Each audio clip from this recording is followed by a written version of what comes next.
Liza. Liza.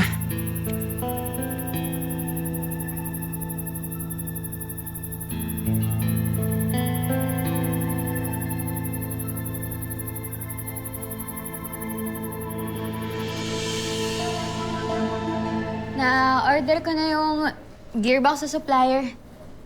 Hopefully, bago matapos yung linggo, nakaka-andar na ulit ng motor mo. Uy, Rusty. Ano yun, Liza?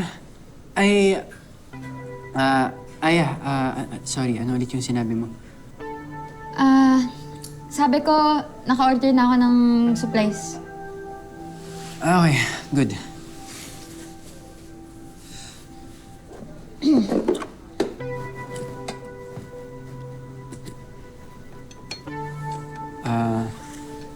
Tutulungan na kita.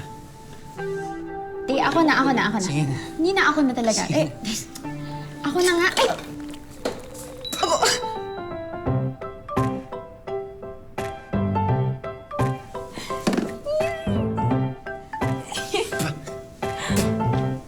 Akin na. Saan nga ba patungo? Huwag mo kainin. Huwag mo. Hindi naman, no. Magkainin. Ayaw na matanggal. Oh,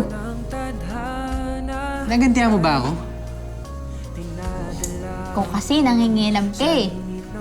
Meron pa. Ito. Basta. Teka lang. Quits na tayo, ah. Okay. Saan? Ikaw na. Alam mo, nakita ko yung profile mo online, eh. Dami nagko-comment sa'yo, ah. Dami nagsasabi na magaling ka nga talaga. Tapos yung tawag pa nila sa'yo, ano yun? Motorcycle whisperer. Bakit?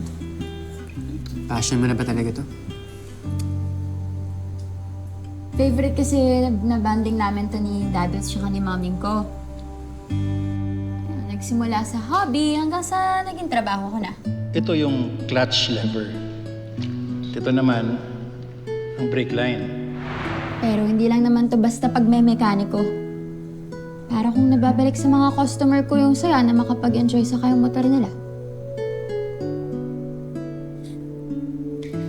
Sun on your face, wind in your hair. You're giving them an experience. Mismo. Alam mo, ayun din yung habol ko sa pagbebenta ko ng mga vintage shirts. Madaming bashers, kesyo tindero lang daw ako ng damit.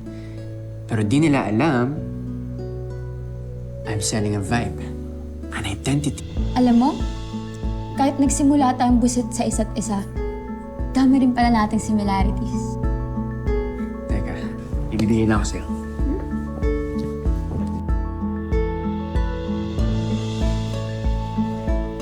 Oh, Ay, aray ko naman.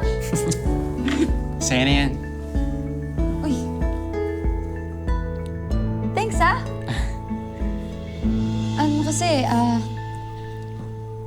Nakanta sa akin ni Yago yung tungkol dun sa girlfriend mo sa ospital. Liza ba yung name niya? Yung tinawag mo sa akin kanina. Daldal talaga ng kapatid ko.